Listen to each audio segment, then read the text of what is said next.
지금까지 아나운서 최시중이었습니다. KBS.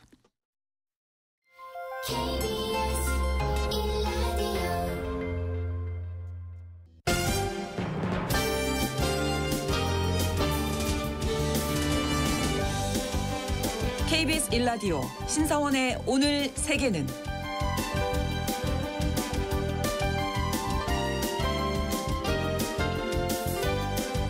안녕하십니까. 아나운서 신성원입니다. 캐나다는 미국의 전통적인 우방국이지만 최근에는 양국 관계가 급격하게 악화하고 있죠. 트럼프 미국 대통령이 캐나다는 미국의 51번째 주가 돼야 한다라는 모욕적인 발언을 서슴지 않았고 관세 폭탄도 캐나다에 가장 먼저 때렸기 때문입니다. 미국의 배신에 분노한 캐나다 사람들은 바이 캐나디안, 즉 미국산 불매 운동을 적극적으로 이어가고 있다고 하네요. 또 제품 바코드를 촬영하면 미국산인지 아닌지 알려주는 앱까지 등장했다고 합니다. 다음 주 조기 총선을 앞둔 정치권에서는 캐나다의 통합과 연대를 강조하고 있다고 하는데요. 잠시 후 글로벌 이슈 초대석에서는 캐나다 몬트리올에서 온 폴 서울시와 함께 캐나다에 대한 이야기 나눠보겠습니다.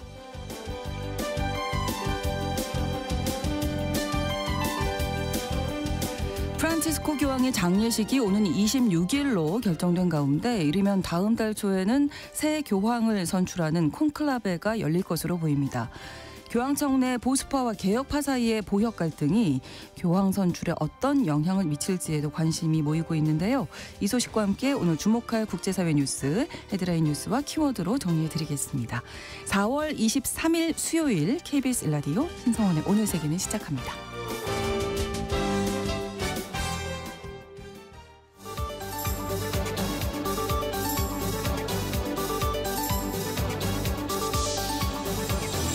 오늘 세계는 헤드라인 뉴스. 프란치스코 교황의 장례 미사가 현지 시간으로 26일 오전 10시, 한국 시간으론 26일 오후 5시에 바티칸에서 엄수됩니다. 교황의 모국인 아르헨티나의 밀레이 대통령을 비롯해 트럼프 미국 대통령과 마크롱 프랑스 대통령 등 각국 정상들이 참석할 예정인데요. 장례가 끝난 뒤 교황의 시신은 유언에 따라 산타마리아 마조레 대성전 지하의 장식 없는 무덤에 안장될 예정입니다. 교황이 바티칸 밖에 묻히는 건 100여 년 만이고 산타마리아 마조레 대성전에 안장되는 건 1669년 이후 처음입니다. 국제통화기금 IMF가 올해와 내년 세계 경제 성장률 전망치를 대폭 하향 조정했습니다. 올해 세계 경제 성장률은 2.8%로 예상돼 1월보다 0.5%포인트 낮아졌는데요. 내년 전망치도 3%로 종전보다 0.3%포인트 내려갔습니다. IMF는 특히 올해 미국의 성장률 전망치를 기존 2.7%에서 1.8%로 크게 낮춰서 트럼프발 관세 전쟁이 미국 경제 둔화란 부메랑으로 되돌아올 것임을 경고했는데요. 올해 우리나라의 경제 성장률 전망치도 2%에서 절반 수준인 1%로 하락했습니다. 인도와 파키스탄의 영유권 분쟁 지역인 카슈미르에서 무차별 총기 난사 테러가 발생했습니다. 관광객들을 포함해 최소 24명이 숨졌는데요. 현지 당국은 인도의 통치에 반발하는 무장 세력의 테러로 보고 있습니다. 무장단체 카슈미르 저항운동은 8만 5천 명이 넘는 외부인이 이 지역에 정착한 것에 불만을 드러내면서 이번 테러가 자신들의 소행이라고 주장했습니다. 트럼프 미국 대통령의 중동 담당 특사인 위트코프가 이번 주에 러시아를 방문한다고 백악관이 밝혔습니다. 위트코프 특사는 러시아 방문에 앞서 23일 런던에서 열리는 유럽과 우크라이나 대표단과의 회담에 참석할 예정인데요. 이 자리에서 러시아의 크림반도 점령 인정과 현재의 전선을 동결하는 것을 포함한 평화협상안을 제시할 것으로 알려졌습니다. 이란과 미국이 23일 오만에서 개최할 예정이던 핵협상 전문가 회의가 26일로 연기됐습니다. 이란과 미국은 오만의 중재로 12일과 19일에 회담을 가졌는데요. 23일에 전문가 기술 회의를 거쳐 26일 후속 고위급 회담을 할 예정이었습니다. 하지만 전문가 회의가 연기되면서 후속 고위급 회담이 26일에 예정대로 열릴지 수년될지는 아직 확인되지 않았습니다.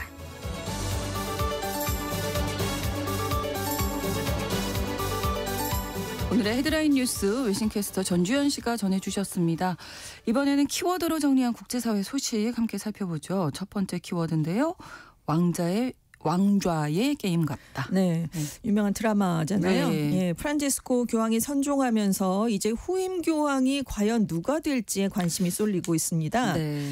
벌써부터 몇몇 유력 후보들이 거론되고 있는데 프란치스코 교황은 개혁적인 성향을 보였기 때문에 네. 이번에는 가톨릭 교회 안에 보수주의자들의 반격이 매우 거셀 것이다. 뭐 이런 전망이 나오고 있는데요. 네. 그러면서 그 다툼을 왕좌의 게임 같다라고 외신들이 보도를 했습니다.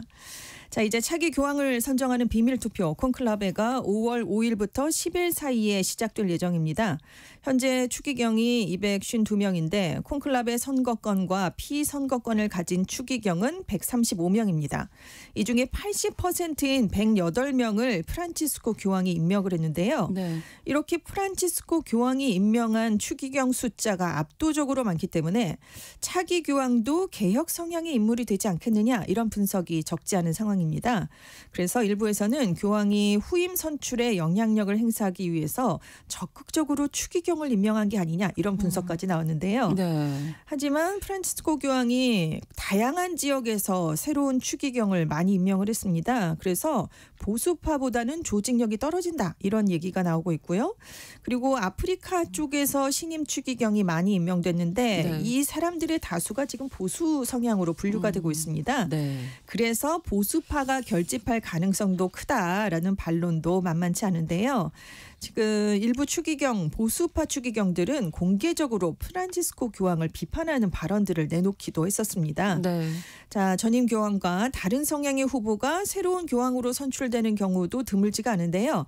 프란치스코 교황도 2005년 콘클라베 당시에 개혁파 쪽에서 베네딕토 16세의 대항마로 내세웠던 후보였습니다. 그렇군요. 네. 하지만 당시에는 보수파인 베네딕토 16세가 이제 선출이 됐었죠. 그러다가 이제 후임을 선출하게 된 2013년 콘클라베 당시에는 그때 교황청 기밀문서 누출 사건이 굉장히 파장이 거셌습니다. 네. 교황청의 권위가 땅에 떨어졌어요. 그래서 그때는 보수 성향의 추기경들이 개혁파로 분류됐던 프란치스코 교황을 새로운 교황으로 선택한 적이 있었습니다. 뉴욕타임스는 세계적으로 진보 정치인들이 인기를 잃고 권위주의적 정치인들이 그 자리를 차지했다라면서 교회에서도 보수파가 이번에는 기회를 엿보고 있다. 그래서 차기 교황이 권위주의가 득세하는 세상을 반영할지 아니면 프란치스코 교황처럼 개혁을 유지할 수 있을지 관심사다라는 보도를 내놨고요. 네. 전문가들도 과거에는 프랑스나 스페인 같은 강대국들이 교황을 선출하는 데 영향력을 행사했다면 오늘날에는 이념에 따라서 진영이 나뉘고 있다라면서 사실상 정치판과 다를 게 없다. 이런 평가를 내놓고 있습니다. 네. 자, 차기 교황이 당면한 과제도 이제 선출 과정에서 중요한 변수로 거론되고 있는데요. 지금 교회가 가장 시급하게 해결돼야 될 문제로 꼽히는 것들은 대의원들로 구성된 교회 회의체인 시노드의 권한을 강화하는 문제, 동유럽과 라틴 아메리카의 가톨릭 세속화 우려 문제, 성직자들의 성학대 스캔들, 또 중국과의 복잡한 관계 등이 의제로 거론되고 있습니다. 네, 몇몇 유력 후보들 거론되고 있다고 말씀해 주셨는데 우리나라 유흥식 추기경이 지금 이름이 나오고 있습니다. 그렇습니다. 네. 코리에레 델라세라라는 유명한 그 이탈리아 일간지가 22일자로 총 12명의 차기 교황 유력 후보를 선정했는데요. 네. 이 유흥식 추기경이 포함이 됐습니다. 유 추기경에 대해서 남북한 화해를 모색한 포콜라레 운동의 일원, 평화와 화해의 대화를 모색하는 인물이다. 이렇게 설명을 달았는데요. 네. 이 포콜라레 운동은 이탈리아 북부 도시 트렌토에 살던 한 여대생이 전쟁으로 모든 게 파괴되는 걸 목격하고 그리스도의 가르침에 따라서 사랑을 실천하며 살자라는 목적으로 1943년에 창설했던 운동이었습니다. 유흥식 추기경이요. 2021년 6월에 한국인으로선 최초로 교황청의 성직자부 장관으로 발탁이 됐습니다. 그래서 프란치스코 교황 곁에서 활동하면서 얼굴을 알렸거든요. 네. 인맥도 많이 쌓았고요. 네네. 업무 추진력이 탁월하다, 리더십이 소탈하고 열려있다 이렇게 높은 평가를 받고 있습니다. 코리에레 델라세라가 지금 유 추기경 외에도 이탈리아 출신의 추기경 3명, 콩고 민주공화국, 미국, 헝가리, 스웨덴, 프랑스, 스페인 추기경들을 유력한 후보로 꼽았는데요. 네. 아시아계에서는 필리핀의 타글레 추기경과 한국의 유흥식 추기경 2명이 꼽혔습니다. 근데 이 코리에레 델라세라가 이탈리아의 최대 일간지입니다. 그리고 교황청 안에 탄탄한 정보망을 구축하고 있어요. 네. 전 세계 가톨릭에서 주목하는 언론입니다. 그래서 바티칸에서는 우리가 모르는 것도 여기서 알고 있다. 이렇게 농담을 할 정도래요. 그렇군요. 교황청 네. 안 소식이 오. 굉장히 밝은 일간지이기 때문에 네. 이 매체에서 유추기경의 이름이 언급됐다는 걸 두고 일부에서는 지금 교황청 안의 기류나 시각이 반영됐을 가능성이 크다라는 네. 분석도 함께 나왔습니다. 이번에 콘클라베가 또 네. 주목됩니다. 그렇습니다. 예. 자, 프란치스코 교황의 장례 일정도 공개가 됐어요. 그렇습니다. 장례 미사가 26일 오전 10시에 현지 시각으로 이제 거행이 된다라고 교황청이 발표를 했는데요. 네. 현재 바티칸 안에 교황의 거처인 산타 마르타의 집 예배당에 교황의 관이 놓여져 있습니다. 23일 오전 9시에 성 베드로 대성전으로 운구가 될 예정인데요. 이곳에서 사흘 동안 일반 조문객들의 참배를 받은 뒤에 26일 성 베드로 광장에서 장례를 치르게 됩니다. 이 교황의 관이 장례식이 치러지기 전까지 성 베드로 대성전 한가운데 평평하게 놓인 채로 조문객을 맞게 되는데요. 네. 역대 교황들은 조문 기간에 사람 허리 높이의 카타팔케라는 단상을 이용해서 비스듬히 누인 채로 공개가 됐었습니다. 근데 이제 이번에는 이제 편편한 관을 사용하게 됐다는 건데 네. 프란치스코 교황이 장례 의식을 간소화하고 싶다라는 그런 뜻을 나타냈기 때문에 변화가 일어났습니다. 네. 장례 미사는 추기경단을 대표하는 조바니 바티스타레 수석 추기경이 대표로 집전을 하게 되고요. 미사 후에 교황의 관은 성 동쪽으로 약 3.5km 떨어진 로마 시내 산타마리아 마조레 성모 대성당으로 운구가 되는데요. 이 과정에서 길가에 모인 수십만 명의 신자들과 마지막으로 인사를 나누게 됩니다. 네. 관련 소식 오늘도 전해드렸습니다. 다음 키워드는 친절해진 트럼프 씨. 트럼프 미국 대통령이요. 예. 22일에 중국의 강경한 태도를 취하지 않을 것이다. 궁극적으로 두 나라는 무역협정에 도달할 것이다. 또 미중 협상 시에 대중 관세율이 현재 145%는 아니겠지만 그래도 제로는 아니다. 이런 입장을 나타냈습니다. 네. 그리고 중국과 대화를 할 때 코로나19 기원에 대해서 언급하지 않을 것이다. 이런 얘기도 했고요. 그러면서 우리는 아주 친절하게 대할 것이다. 네. 그들도 아주 친절하게 대할 것이다. 아, 예, 예. 무슨 일이 일어날지 두고 봐야 된다. 하지만 그들은 결국 합의를 해야 되는데 그렇지 않으면 미국에서 거래를 할 수 없을 것이기 때문이다라고 강조를 했습니다. 네. 그래서 이 발언을 두고 이제 분석이 나왔는데요. 다음 주에 취임 100일이 돌아옵니다. 성과에 목마른 트럼프 대통령이 중국에 공개적으로 유화 메시지를 보낸 게 아니냐 이렇게 분석이 됐는데요. 네. 현재 미국이 중국산 수입품의 145%, 중국은 미국산 제품의 125%의 관세를 부과하고 있습니다. 한치도 물러서지 않는 그러니까요. 전쟁이 펼쳐지고 있는데요. 팽팽하죠 지금. 네. 근데 문제는 대치 상황이 2주 가까이 이어지고 있어요. 그러니까 다급해진 트럼프 행정부에서 이제 협상에 무게를 싣는 발언들이 이어지고 있다는 점인데요. 네, 네. 이날 트럼프 대통령 말고도 대중관계에 있어서 온건한 메시지가 잇따라 나왔습니다. 레빗 백악관 대변인도 미중 간 새로운 무역 합의를 도출하기 위한 모색이 매우 잘 되고 있다. 이렇게 얘기를 했고요. 네. 베선트 재무장관은 JP모건이 비공개로 주최한 투자자 행사에 가서 매우 가까운 미래에 중국과의 관계에서 긴장이 해소될 것이다. 현재 상태가 지속 가능하다고 생각하는 사람은 아무도 없다. 이렇게 얘기해서요. 지금 미국의 주가가 또 올랐습니다. 그렇군요. 자, 트럼프 행정부가 중국뿐만 아니라 일본, 인도와 협상도 좀 서두르는 모습이라고요. 그렇습니다. 시간이 오래 걸리는 주요 쟁점은 나중에 논의를 하고요. 네. 큰 틀의 잠정 합의를 서둘러 타결하려고 한다라고 로이터 통신이 보도를 했는데요. 네. 지금 소식통에 따르면 양국이 잠정적으로 합의할 프레임워크는 양국 간 교역 관계에서 가장 까다로운 현안은 다루지 않을 것으로 알려졌습니다. 그래서 지금 최종 합의안이 나오기까지는 굉장히 시간이 걸릴 것이다 이렇게 전망이 되고 있는데요. 네. 그러니까 뼈대나 틀만 일단 합의를 한다라는 거잖아요. 세부 사항은 추후 협상을 통해서 합의를 시도하게 되는데 네. 협상을 하면서 이 세부 사항은 얼마든지 바뀔 수가 있습니다.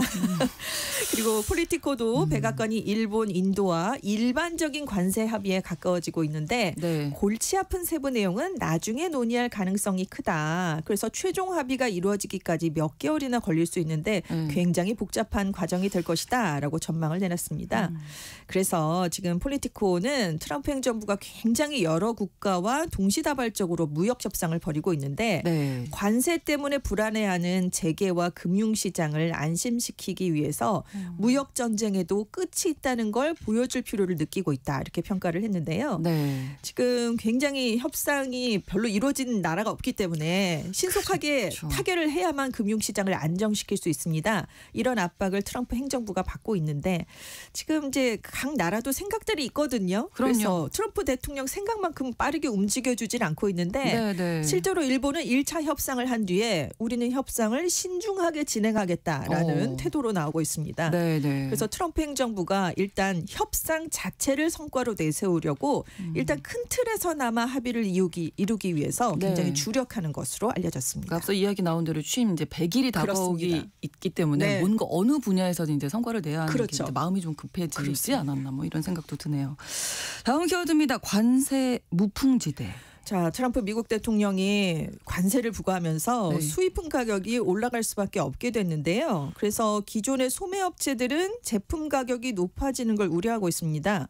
반면에 중고품 시장은 저렴한 상품을 찾는 수요가 늘어나서 반사이익을 볼 수 있다라고 파이낸셜 타임스가 전망을 했는데요. 네. 실제로 온라인 위탁 판매 및 중고품 매장인 스레드업이라는 곳이 재판매는 트럼프 행정부의 관세 전쟁으로 이득을 보는 보기 드문 산업이다 이렇게 얘기를 했습니다. 네. 왜냐하면 우리가 판매하는 모든 제품은 이미 미국인이 소유한 옷장에서 나오니까 관세의 영향을 안 받는다는 거죠. 아. 그래서 미국 최대 상장 중고품 매장인 스레드업, 세이버즈, 밸류 빌리지의 주가가 트럼프 대통령이 상호 관세를 발표한 이후에 각각 31%, 22%나 상승했습니다. 네. 그래서 지금 관세 때문에 미국 평균 가계가 연간 4,700달러, 약 670만 원 정도를 더 부담해야 될 것으로 보이는데 특히 미국의 패션과 각종 소규모 상품은 중국에서 수입을 많이 하거든요. 그렇죠. 그래서 몇 달 안에 의류나 장난감 가격은 급격하게 뛸 것으로 지금 전망이 되고 있습니다. 근데 이제 중고품을 다시 팔면 관세가 없기 때문에 젊은 소비자들은 이미 중고품 거래를 굉장히 좋아하고 있는데 네. 앞으로 더 많이 여기에 뛰어들 것이다라는 전망이 나오는 거죠. 네. 하지만 중고 판매자들도 결국에는 공급 충격에서 자유롭지 않을 것이다라는 경고도 있는데요. 네. 왜냐하면 실업에 대한 우려가 커지면 소비자들이 소비를 아예 줄일 수 있습니다. 그렇죠. 기존 상품을 더 오래 갖고 있어야지. 안 나오는 거예요, 시장에. 네, 물건이 아예 시장에 안 나오고 그럴 수 있겠네요. 그러다 보면 품질이 떨어질 수 있다. 그래서 타격을 입을 수 있다라는 전망입니다. 네, 관세 무풍지대는 중고품 시장이었습니다. 그렇습니다. 다음 키워드 No Thank You. 네, 땡큐를 하지 말라는 얘긴데요. 챗 GPT랑 같은 인공지능 챗봇에 네. 고마워요, 땡큐라고 공손한 표현을 입력하는 것만으로도 네. 이 운영 기업이 막대한 비용 부담을 안을 수 있다라는 분석이 나왔습니다. 그래요? 그래서 샘 올트먼 오픈AI 최고 경영자도요. 최근에 챗 GPT에 사람들이 부탁합니다, 감사합니다를 말하는 것만으로 오픈AI가 전기요금을 얼마나 더 내나요? 라고 한 네티즌이 물어봤어요. 그랬더니 수천만 달러, 이게 우리 돈으로 수백억 원이 되거든요. 와. 이 전기요금이 나왔습니다라고 답변을 했습니다. 예. 그런데 이제 사용자가 챗 GPT랑 대화를 할 때 많은 단어를 입력할수록 서버에서 처리해야 될 데이터 양이 늘어나게 되죠. 답변 횟수도 늘어나니까 전력 소모는 함께 커집니다. 근데 예를 들어서 답변해줘서 고마워라고 단순하게 인사를 해도 네. 챗 GPT가 천만에요. 더 준비하실 게 있으면 언제든지 도와드릴게요. 라고 답을 하도록 설계가 돼 있습니다. 그래 이런 말도 하지 말아야겠네. 그렇습니다. 뭐 고맙다 뭐 이런 네. 얘기 사람과의 그러면- 관계가 아니니까. 그럼 챗GPT는 당연히 이 답을 하도록 자동으로 설계가 돼 돼 있거든요. 있어서. 아. 근데 이게 매우 간단하죠. 짧고. 그렇죠. 근데 이게 전 세계적 차원에서 쌓이면 전력 사용량이 어마어마하게 커진다는 건데요. 워싱턴 포스트가 조사를 해봤더니 AI 챗봇이 100단어의 이메일을 생성할 경우에 0.14kWh의 전기가 필요한 것으로 나타났습니다. 근데 이게 LED 전구 14개를 1시간 동안 켤 수 있는 양이라고 그래요. 1년간 매주 AI 이메일을 한 통씩 보내면 워싱턴 DC의 9개 가구가 1시간에 소비하는 전력량과 같게 된다고 합니다. 아, 그렇군요. 그래서 AI 챗빗을 구동하는 데 사용되는 데이터 센터의 전력 소비량이요. 전 세계 전력 소비량의 2%를 차지하는 것으로 지금 조사가 되고 있습니다. 그런데 조사를 해봤더니 AI 챗봇을 이용할 때요. 사람들이 공손한 말투를 쓰는 것으로 나타났어요. 이게 그리고 우리가 버릇이 돼 있잖아요. 그렇습니다. 예. 그래서 미국 응답자의 67%가 정중한 표현을 쓴다라고 답을 했는데 그렇죠. 그중에 55%는 옳은 일이기 때문에라고 답을 했고요. 네. 12%의 답이 재밌었는데 미래에 AI의 반란이 발생할 경우를 대비하기 위해서 미리 공손하게 대한다. 그렇군요. 네. 그때 가면 어떻게 될지 모른다. 나한테 반말했지 뭐 그렇죠. 이러고 공격할까봐. 네, 그러니까요. 그런 생각 못했는데 아무튼 AI 챗봇 뭐 새로운 문법, 네. 어법이 좀 필요하지 그렇습니다. 않을까. 고마워 하고 싶어도 참아야 네. 되겠네요. 땡큐는 놉니다. 예, 네. 전력 사용량과 관련이 있다는 걸 그렇습니다. 알게 됐어요. 다음 키워드입니다. 히말라야 너마저. 남극과 북극에 이어서 제3의 극지로 불리는 곳이 아시아의 힌두쿠시 히말라야 산맥인데요. 네. 이곳의 적설량이 23년 만에 최저 수준으로 떨어진 것으로 조사가 됐습니다. 네팔의 통합산악발전 국제센터가 최근에 보고서를 냈는데요. 네. 이 지역의 적설량이 23년 만에 가장 낮은 수준이다. 적설량뿐만이 아니라 눈이 내린 뒤에 지상에 남아있는 기간을 말하는 지속성도 평년보다 23.6%가 줄었다라고 설명을 했습니다. 네. 이 힌두쿠시 히말라야 산맥이요. 아프가니스탄에서 미얀마까지 이어지는 산맥입니다. 북극과 남극을 제외하면 세계에서 가장 많은 얼음과 눈을 보유한 지역인데요. 그래서 한 20억 명의 사람들이 이 지역의 담수에 의존을 하고 있어요. 그런데 이렇게 적설량이 줄어들고 있는데 이게 지금 추세가 3년 연속 계속되고 있거든요. 네. 이게 계속된다면 20억 명의 물 안보가 위협을 받게 된다라는 우려가 나오고 있고요. 네. 젖설량이 지속해서 줄어들면 하천 유량 감소, 지하수 의존도 상승, 가뭄 위험 증가로 이렇게 차례로 이어지게 됩니다. 이미 일부 국가가 가뭄 경보를 발령한 상황이에요. 그런데 올해도 눈이 늦게 내리기 시작을 했는데 전체적인 적설량도 적었기 때문에 이 추세는 4년 연속 이어질 것으로 보이면서 지금 온난화에 대한 우려가 점점 더 커지고 있습니다. 네, 오늘의 헤드라인 뉴스와 키워드 외신캐스터 전주현 씨가 전해드렸습니다. 고맙습니다. 네, 감사합니다. KBS 1라디오 신성원의 오늘 세계는 1부 마무리하겠습니다. 11시 30분부터 일부 지역에서는 해당 지역 방송 보내드립니다. 블링크의 베티 함께 듣겠습니다. Betsy, you're the best. I love you forever. Betsy, you're the best. You're the light of my life. Betsy, won't you please drop in for supper? Dine with me tonight. 2 candles on the table. It shines brightly in your eyes. Your late night legs under your evening dress awaits the just dessert. Betsy, you're the best.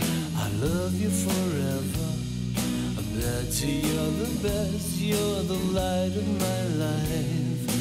Betsy, won't you please drop in for supper? Dine with me tonight. Oh, can't you see my love's for free?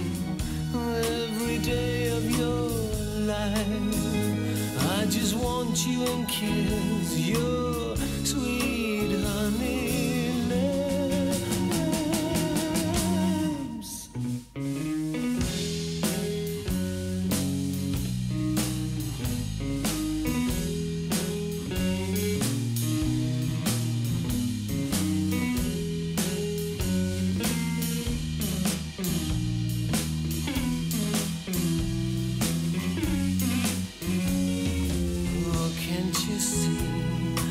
my love's for free.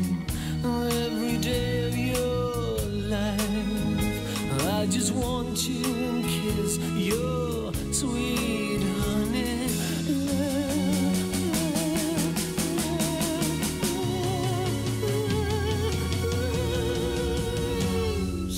That's you're the best. I love you forever.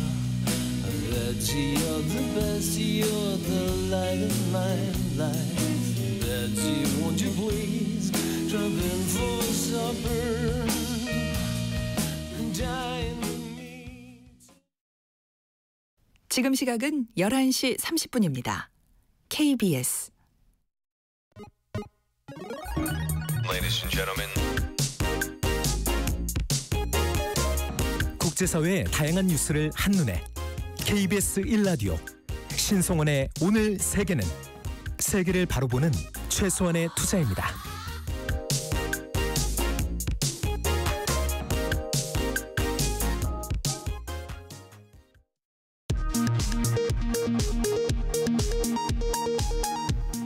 이 시각 라디오 정보센터 뉴스입니다. 대법원 전원합의체가 내일 이재명 전 더불어민주당 대표의 공직선거법 위반 혐의 사건 상고심 두 번째 회의를 엽니다. 앞서 대법원은 전원합의체 회부 첫날인 어제 첫 기일을 진행했습니다. 국민의힘은 대법원이 이재명 후보의 공직선거법 혐의 사건을 전원합의체에 회부하고 곧바로 첫 심리에 들어간 것을 두고 당연한 절차라며 신속한 판결을 촉구했습니다. 더불어민주당은 내란 수계 윤석열을 옹호하고 반 이재명만 외치는 국민의힘 후보들은 대선 출마 자격이 없다면서 조속히 내란 특검법을 재발의하겠다고 밝혔습니다.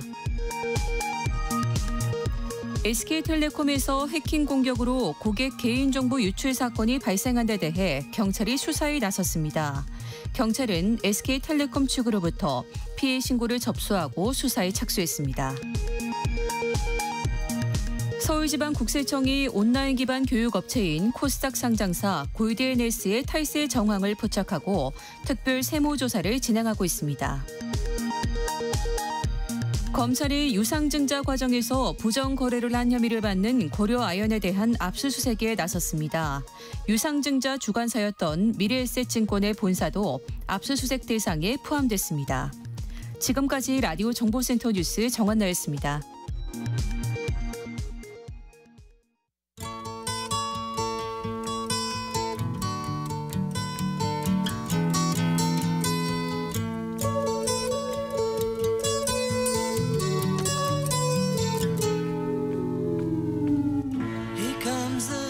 한국에 정착한 글로벌 이웃과 함께 지구촌에 대한 이해를 쌓아가는 시간입니다. 글로벌 이슈 초대석. 오늘은 캐나다에서 오신 폴 서울씨와 함께 이야기 나누겠습니다. 어서 오세요. 반갑습니다. 안녕하세요. 반갑습니다. 네. 제가 폴 서울이라고 합니다. 저는 캐나다에서 왔어요. 그리고 한국에서 코미디 활동하는 사람이에요.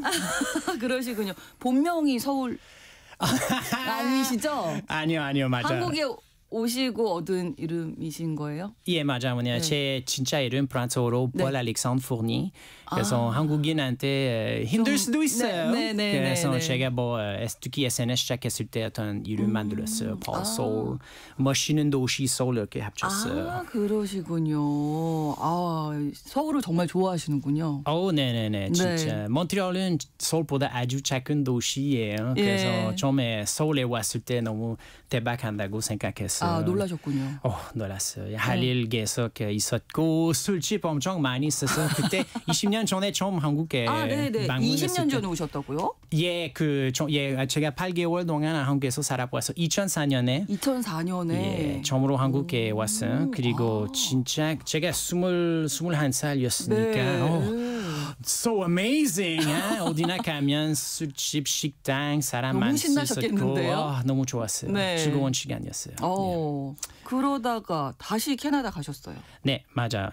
제가 캐나다에 갔고 회계사, CPA 회계사, 그 자격증 땄어요. 그래서 제가 회계 검사 이런 직업 올해 몇 년 동안 했어. 10년 동안까지 했고 은행에서 일했고 이런 것.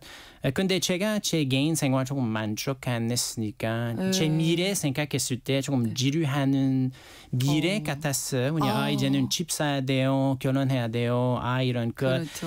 근데 제가 계속 그때 캐나다에 있었을 때도 계속 가끔씩 한국의 생각 또 올라갔어요. 또 한국 생각이 났습니다. 많이 나셨어요? 예. 그래서 이제 다시 한국에 가볼까 말까 갈까 이렇게. 근데 이제는 이민자처럼 가볼까 한국말 제대로 배워볼까 이렇게 도전으로 왔어요. 네, 8년 전에. 그때가 언제? 8년 전. 그럼 2016년 네, 맞아요. 정도? 네네네.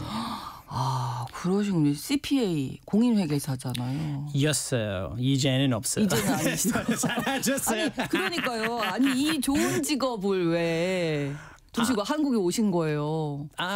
모르겠어요. 제가 아마 미친 사람일 수도 있어요. 한국에 그만큼 매료가 되셨고 어떻게 보면 운명이 아니었을까? 운영까지 모르겠어요. 그거는 아니에요. 모르겠어요. 근데 너무 관심 많이 있었고 그리고 그러셨군요. 제가 이미 아마 자신감 있었어요. 왜냐면 이미 CPA 회계사였으니까 다시 성공할 수 있을 거야. 그렇죠. 라고 네네. 생각했어요. 예. 그럼 지금은 유튜버로 활동하시면서 네. 한국 관련된 콘텐츠 많이 만드신다고요? 네, 다 한국말로 한국 대사만 이런 콘텐츠만 만들어서 코미디 콘텐츠 하고 있어요. 그래서 기본적으로 제가 뭐 스케치 코미디 같은 내용 쇼츠로 아니면 인스타 릴스 이런 내용 하고 있어. 웃긴 내용, 한국 문화 뭐 패러디 아니면 한국에 있는 외국인 대사 패러디 같은 내용 많이 하고 있어요. 그러니까 한국과의 인연이 한 20년 되셨으니까 잠깐 캐나다 다녀오셨어도 처음 한국에 오셨을 때랑 지금 이제 많이 알게 된 한국이랑 좀 다른 점이 있나요? 한국 완전 많이 바꿨어요. 제 입장에는 특히 옛날에 그 보수적인 문화 선배 이런 후배 문화 엄청 심했어요. 20년 전에. 예를 들면 한 살 형이었어도 저한테 술 사줘야 했어요. 그래서 아니요, 제가 돈 낼게. 아니야. 하지만 네가 동생이잖아. 네. 그렇죠. 네네네. 근데 그리고 외국인 입장에는 많이 바꿨어요. 그냥 20년 전에 그냥 안녕하세요 해봤으면 사람들이 와 한국말 너무 잘한다 이런 말씀 많이 하는데 요즘 완전 달라요. 이제는 한국말 엄청 잘 해야 돼요. 이런 칭찬 받고 싶으면. 잘하시는 외국인 분들이 너무나 많으시니까 아무래도 상대적으로. 네, 그리고 그것 때문에 한국 사람들이 익숙해졌어요. 맞아요. 왜냐면 뭐 20년 전에 사람들이 그냥 외국인 보았으니까 신기한다고 생각해. 맞아요. 큰 리액션. 요즘 사람들이 상관없어요. 외국인 길에 있어도 상관없어요. 그래서 맞아요. 더 편해요. 그 분위기가 좀 많이 달라지긴 했네요. 좀 익숙해졌다고 할까요? 근데 요즘 이제 캐나다 얘기를 좀 해야 될 것 같은데. 그럼요. 캐나다가 좀 시끌시끌하더라고요. 지금 미국이랑 정말 친한 친구였다가 지금 뭐 51번째 주 뭐 이런 얘기 트럼프 대통령이 얘기하니까 어떠셨어요? 이런 뉴스 들으셨을 때?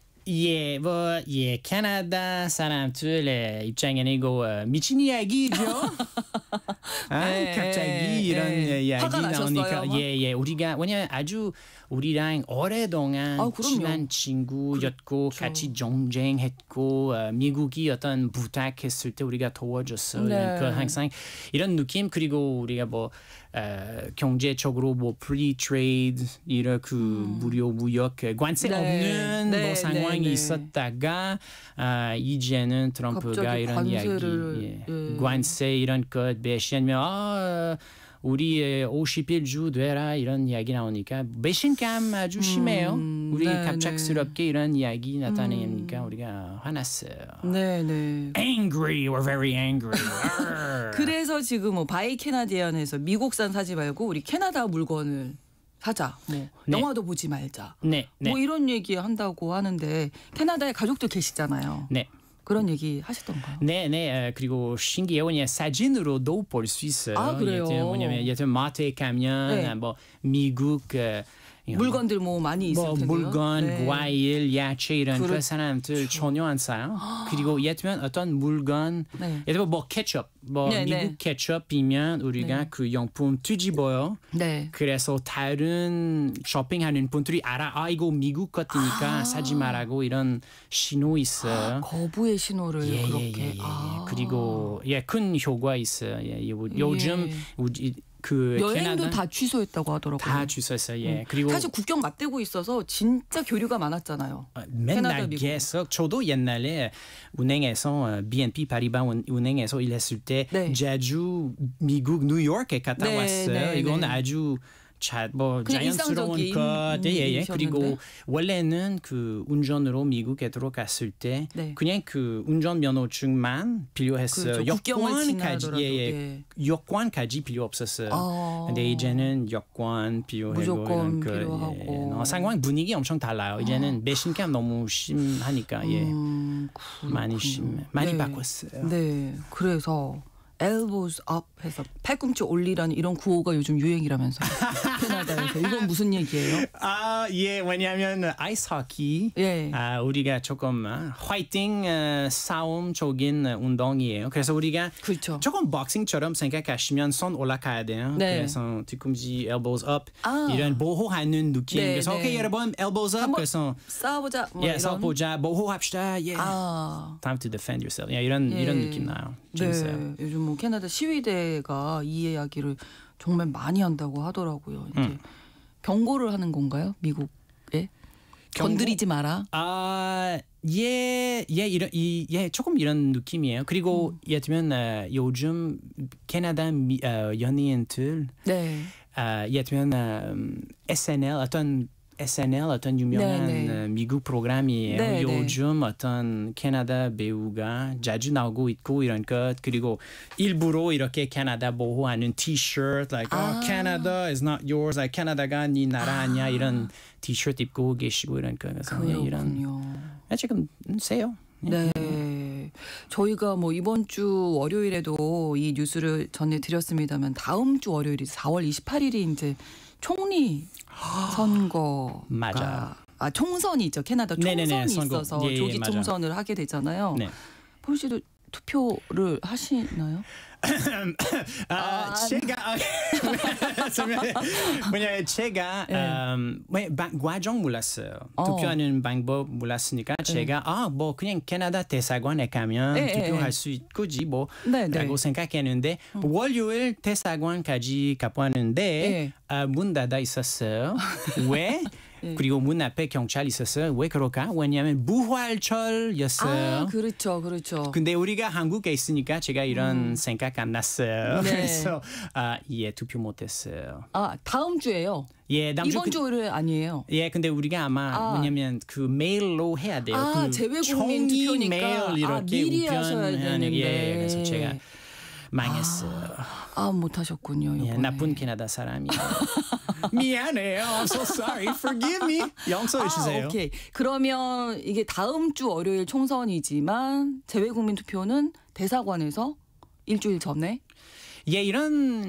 제가 왜냐면 그 웹사이트에서 시청자 얼마나 관심 있는지 모르겠는데 근데 제가 확인했을 때 캐나다 대사관 웹사이트에 있었을 때 이런 안에 있었으니까 그냥 대사관에서 등록할 수 있었고 이런 것까지 이런 안에 있었으니까 제가 그냥 제일 간단한 방법 대사관에 가면 괜찮아요. 근데 보통 원래 미리 아마 한 달 전에 이렇게 등록하면 이제는 그 정부가 미리 준비해 주시고 메일 제가 받고 그렇죠. 사인 투표하시고 다시 메일 보낼 수 있으니까 원래 이런 과정이에요. 근데 이번에는 폴 서울 씨는 투표를 못 하셨다고 합니다. 나쁜 캐나다 사람이에요. 뭐 어쩔 수 없죠. 상황이 그랬습니다. 자, 미국 때문에 캐나다 정치에도 큰 변화가 생겼다고 하는데 그런 게 좀 느껴지세요? 지금 이제 아무래도 서울에 사시니까. SNS 보면 특히 예를 들면 원래는 그 트루도 총리가 그 프라임 미니스터 어느 정도 그 정치 관리 잘못했어요. 정치 관리 잘못했어요. 예를 들면 집값이 말도 안 되게 많이 올라갔어요. 10년 동안.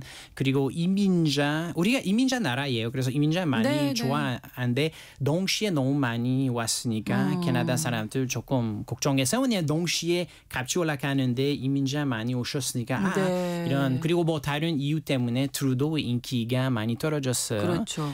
그래서 원래 카니 총리로 바뀐 거잖아요. 그리고 원래는 그것 때문에 다음 선거에 무조건 그 우파 그 컨서베티브 파티 이길 것 같았어요.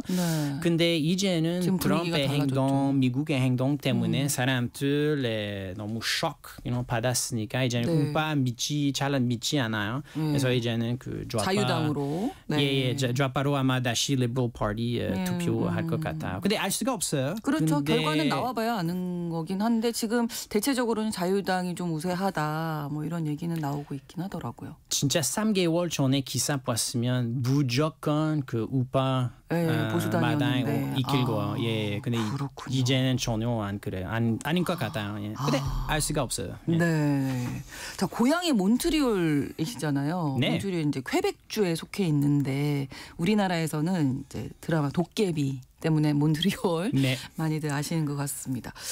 퀘벡이 이번 이 일을 계기로 해서 캐나다의 뭐 다른 주들하고 좀 관계가 좋아지고 있다고요.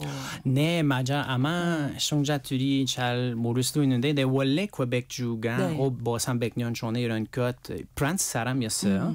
그래서 그것 때문에 우리가 기본적으로 뭐 프랑스어하고 이런 그렇죠. 문화 차이. 다른 캐나다 다른 주들하고 좀 다르죠. 네네네. 퀘벡이. 왜냐하면 나머지 캐나다가 뭐 영국 그렇죠. 분들 계셨으니까 좀 이런 문화 차이 있어요.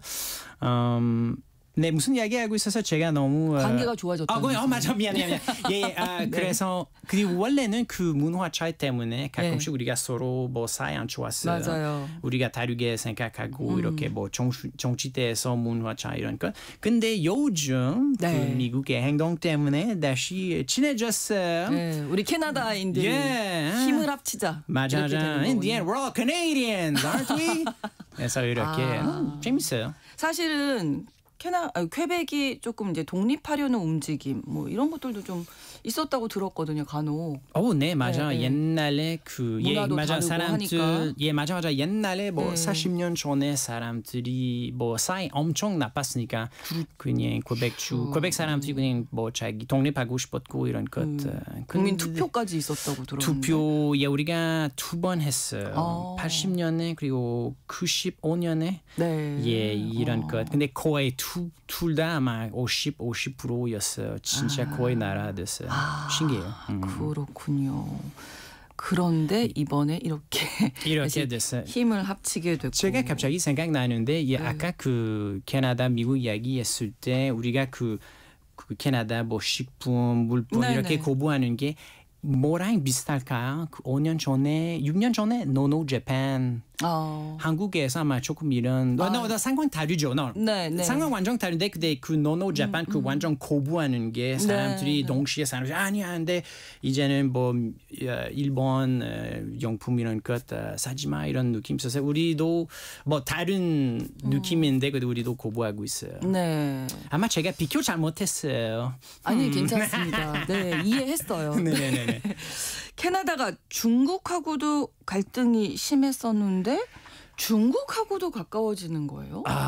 네, 맞아. 이거 제 입장에는 항상 신기했어요. 왜냐하면 캐나다에서 우리가 중국 이민자 엄청 많이 있는데 그 중국 나라랑 사이가 나빠요. 근데 특히 몇 년 전에 아마 10년 전에 그 화웨이 어떤 높은 화웨이 임원 임원 이렇게 우리가 체포했어요. 근데 누구 위한 체포했어요?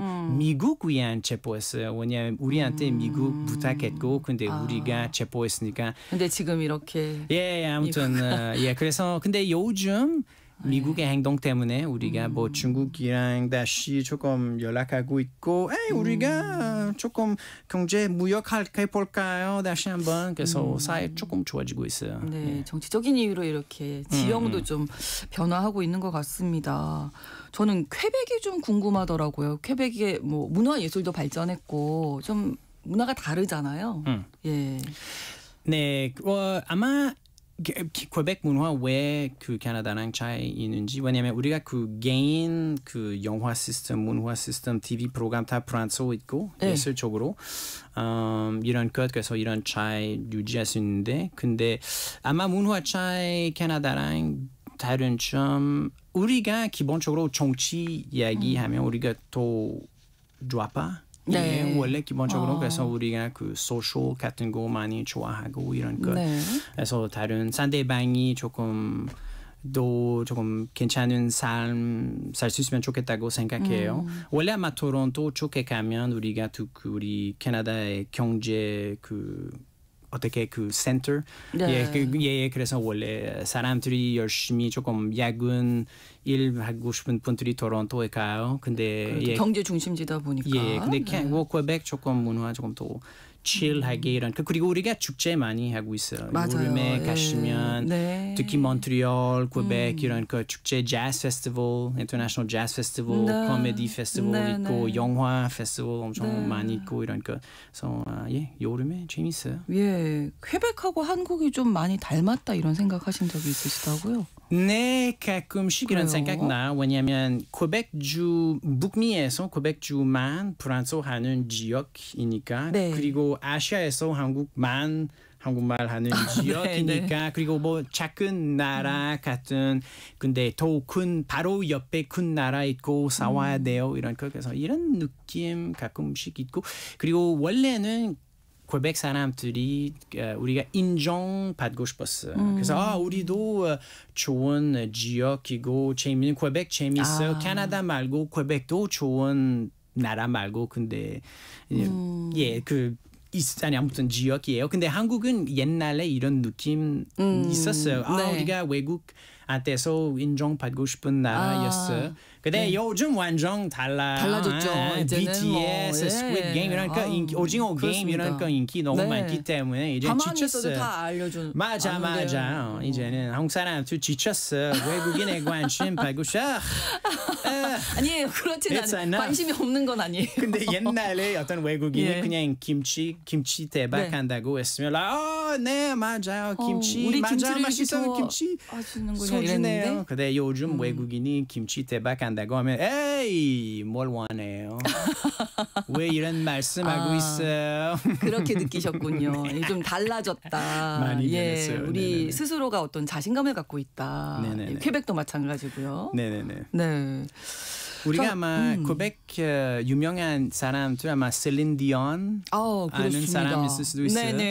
그리고 요즘 영화 감독님 둔 영화 사막 영화 감독님 데니 빌네브이고 퀘벡 사람이에요. 그래서 여기 저 유명한 퀘벡 사람 있어요. 네. 여기까지였습니다.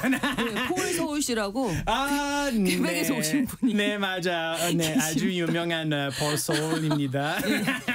유튜버이시죠. 코미디언 분이 계십니다. 예. 근데 그 유튜브 채널 이름이 독특하더라고요. 반바지 긴 바지?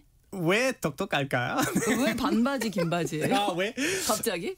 왜냐면 제가 새로운 채널 만들었을 때 제가 이거는 쇼츠 채널이니까 제가 그냥 생각났어. 쇼츠는 이거 뭘까요? 한국말로 반바지. 그래서 그냥 반바지.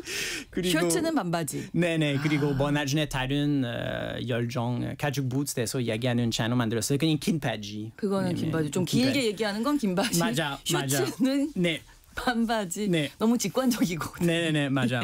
그래서 간단한 이유 있어요. 그러면 그 긴 바지에서는 어떤 내용 다루시는 거예요? 가죽 부츠 리뷰. 그래서 제가 뭐 해외 브랜드들이 소개하는 유튜브 채널이에요. 그래서 뭐 팀벌랜드 이런 것 아니면 레드윙 같은 가죽 부츠 브랜드 있어요. 그나마 사람들이 한국에서 잘 모르시니까. 네. 코미디언이라고 소개를 드렸는데 뭐 지금 시간이 그렇게 많지는 않지만 어떤 코미디를 하셨는지 짧게 보여주세요. 짧게는 안 돼요? 몇 초 남았어요? 아니에요. 한 1분 정도 하실 수 있어요. 알겠습니다. 제가 기본적으로 뭐 패러디 내용하고 있어요. 그래서 예를 들면 옛날에 요즘 조금 덜 그랬는데 방송 외국인 나오는 방송인 봤을 때 항상 김치 대박, 삼겹살 너무 맛있어요. 경주 예뻐요. 이런 이야기 계속 좋게 말 이야기했으니까 제가 생각났어. 패러디 하고 싶었어요. 그래서 무슨 생각났어요. 아마 왜 외국인들이 다 이런 말씀해요? 왜냐하면 훈련 받았어요. 그래서 훈련센터 시리즈 만들었어요. 그래서 저기에 훈련센터에서 외국인들이 훈련 받고 우리나라 최고 덕도리탕 김치 대박 이런 훈련 받고 그리고 참 교육 잘 안 받았으면 매매 당해요. 매매 이런 거. 요거는 유튜브 채널로 직접 보시는 게 네네네 더 좋을 것 같습니다. 네네네. 왜냐하면 아마 방송에서 다 말씀 못 하시는 부분이 그래서 지금 요 정도로 설명하시니까 아주 웃기진 않거든요. 네네네. 유튜브로 직접 확인하시면 아주 재미있는 내용이 맞아. 많이 원래는 담겨 라디오이면 다르게 해야죠. 맞아. 그렇죠. 맞아요. 몬트리올 여기는 꼭 가봐라. 이 음식은 꼭 먹어보세요. 푸틴이라는 음식 있어요. 푸틴 대통령 아니고. 맞아. 푸틴 먹어야 돼요. 어떤 음식이에요? 이거는 그 감자 후라이 감자. 그리고 브라운 소스, 어떤 갈색 소스 넣고 그리고 치즈. 어떤 특별한 치즈, 생선한 치즈 원래는 공장에 아침에 나왔던 치즈 먹어야 돼요. The squeaky cheese. 그래서 이런 것, 그리고 여러 요리법. 근데 원래는 집에서 안 먹어요. 그냥 식당에 가야 돼요. 왜냐면 감자, 프렌치 프라이즈 만들기 어려워요. 그래서 식당에서 먹어. 근데 요즘 몬트리올에 가시면 맛있는 식당 엄청 많이 있는데 미리 예약해야 돼요. 가끔씩 6개월 미리 요즘에는 예약해야 전 세계적으로 돼요. 다 그렇더라고요. 미쳤어요. 푸틴. 네, 푸틴 먹어야 돼. 메이플 시럽. 메이플 시럽. 무조건 봄에.